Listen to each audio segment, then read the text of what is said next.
আমেরিকাতে ট্রাম্পের প্রশাসনের দ্বিতীয় যাত্রা শুরু হলো। গতকালকে অভিষেকের সময়ে তিনি অনেকগুলি নতুন সিদ্ধান্তের কথা জানিয়েছেন। জানা গেছে তিনি ২০০ র মতো নির্বাহী আদেশ দিবেন বলে সিদ্ধান্ত নিয়েছেন। এর মধ্যে ৭৮ টি সিদ্ধান্তই হলো বাইডেনের সিদ্ধান্তকে বাতিল করার জন্য। তারপরে বাকি যে সিদ্ধান্তগুলি তিনি দিবেন তার মধ্যে ১ম এবং সবচেয়ে গুরুত্বপূর্ণ হলো বর্ডার সিকিউরিটি নিয়ে। বিশেষ করে অ্যা ইমিগ্রেশন নিয়ে তিনি খুব কঠোর পজিশন নিচ্ছেন। তো ট্রাম্প গতকালকে আ স্টেট অফ ইমার্জেন্সি ঘোষণা করেছেন বর্ডারে। এর মাধ্যমে তিনি দেশ থেকে অবৈধ অভিবাসী, গ্যাং, ক্রিমিনাল মেম্বার এদেরকে বহিষ্কার করবেন। ট্রাম্পের মতে ভেনেজুয়েলা, কলম্বিয়া এসব সাউথ আমেরিকার দেশ থেকে অনেক অবৈধ অনুপ্রবেশকারী, মাদক ব্যবসায়ী, মানসিক হাসপাতালের রোগী এরা আমেরিকার বিভিন্ন শহরে ঢুকে পড়েছে।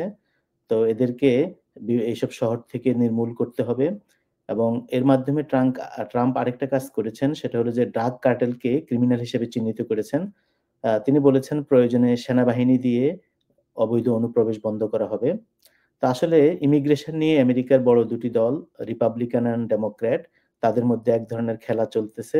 যেটাকে তারা বলে গুড কপ, ব্যাড কপ।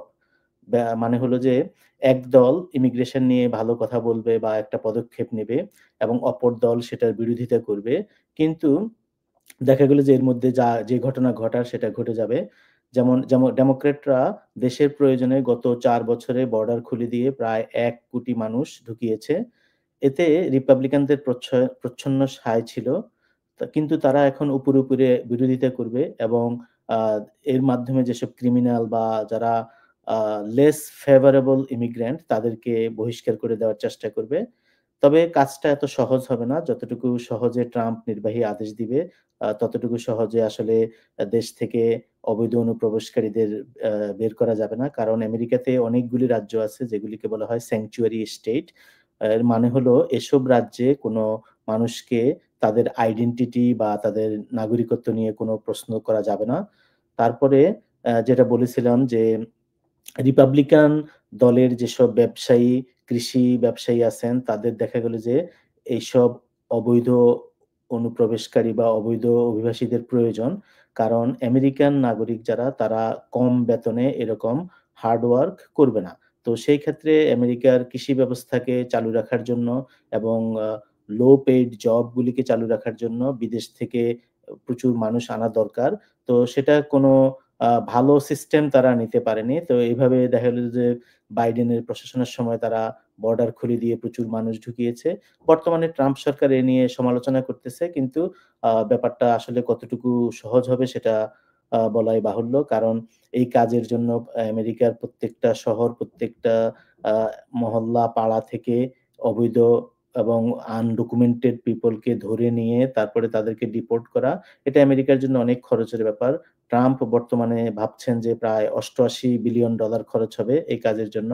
তো এই ফান্ড কোত্থেকে আসবে এবং ডেমোক্রেটদের বিরোধিতা সবকিছু মিলিয়ে আইনি ঝামেলা হতে পারে সামনের দিকে। সবকিছু মিলিয়ে এই সিদ্ধান্ত নেওয়া খুব বেশি সহজ হবে না বলে মনে হয়।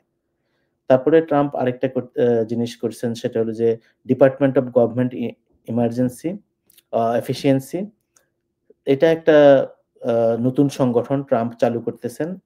যার প্রধান হিসেবে ইলন মাস্ককে বসিয়েছেন। সরকারি চাকরিজীবীদের জন্য খারাপ সময় আসতেছে।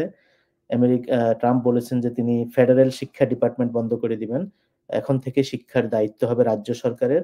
তো এতে অনেক রাজ্যে স্কুল কলেজ পরিচালনায় সমস্যা হবে।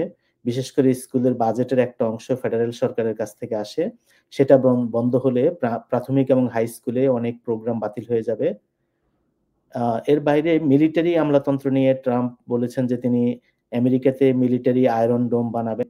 ট্রাম্প বলছেন যে মিলিটারিতে ওক কালচার বন্ধ হবে। মিলিটারির মধ্যে আবার masculinity ফিরিয়ে আনা হবে। তারপরে মঙ্গল গ্রহে নতুন অভিযান শুরু হবে এবং আরেকটা জিনিস তিনি বলেছেন যে আমেরিকাতে এখন থেকে শুধু নারী এবং পুরুষ এই ২ লিঙ্গের মানুষ স্বীকৃতি পাবে। তো LGBTQ দের নিয়ে তিনি যে সিদ্ধান্ত নিয়েছেন এতেও দেখা গেল যে সামনের দিকে অনেক আন্দোলন সংগ্রাম হবে।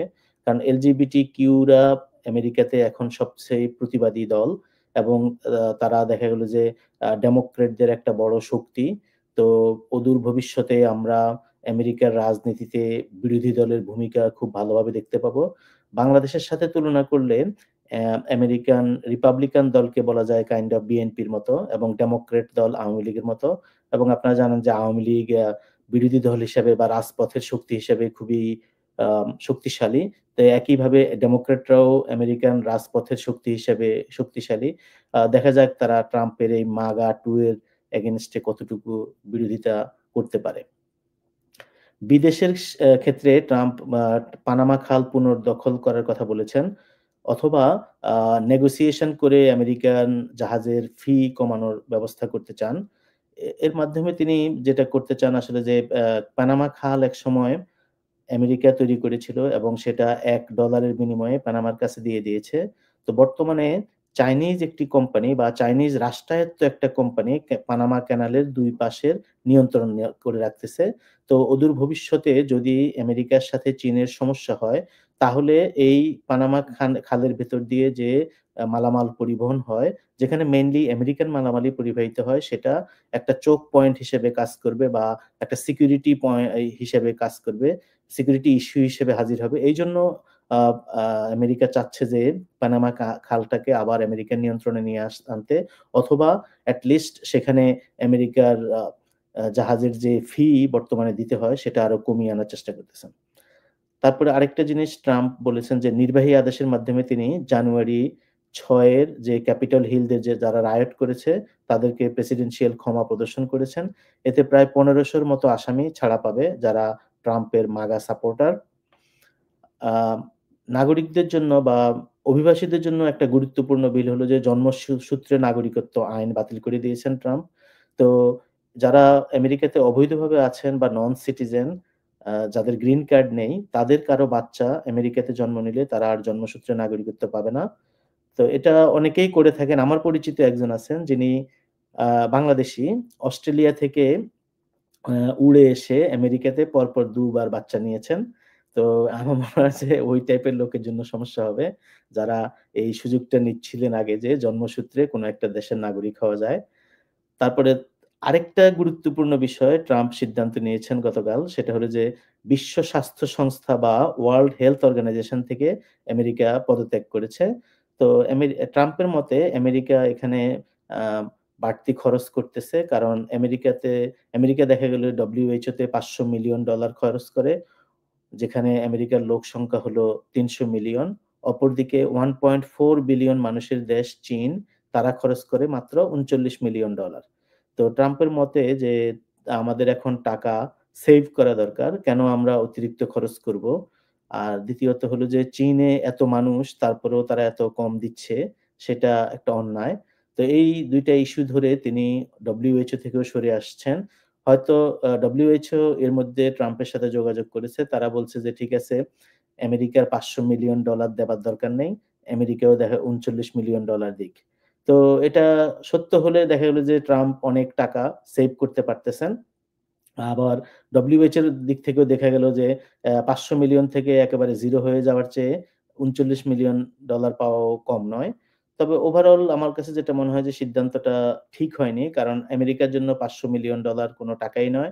অপরদিকে বিশ্ব স্বাস্থ্য সংস্থা বা WHO এর যে কর্মকাণ্ড সেটা সারা দুনিয়াতে চালু আছে এবং অনেক মানুষ এর থেকে উপকৃত হয়। তো সেই টাকাটা এভাবে মানে কমিয়ে আসলে ট্রাম্প কতটুকু কি করতে পারবে? আ এ যেন মানে বজ্র আঁটুনি ফসকা গিরো। কারণ আপনি মিলিটারির জন্য আ ট্রিলিয়ন ডলার খরচ করতেছেন। অপরদিকে দেখা গেল যে বিশ্ব স্বাস্থ্য সংস্থার জন্য $৫০০ মিলিয়ন দিতেও আপনাদের সমস্যা হচ্ছে। Thank you.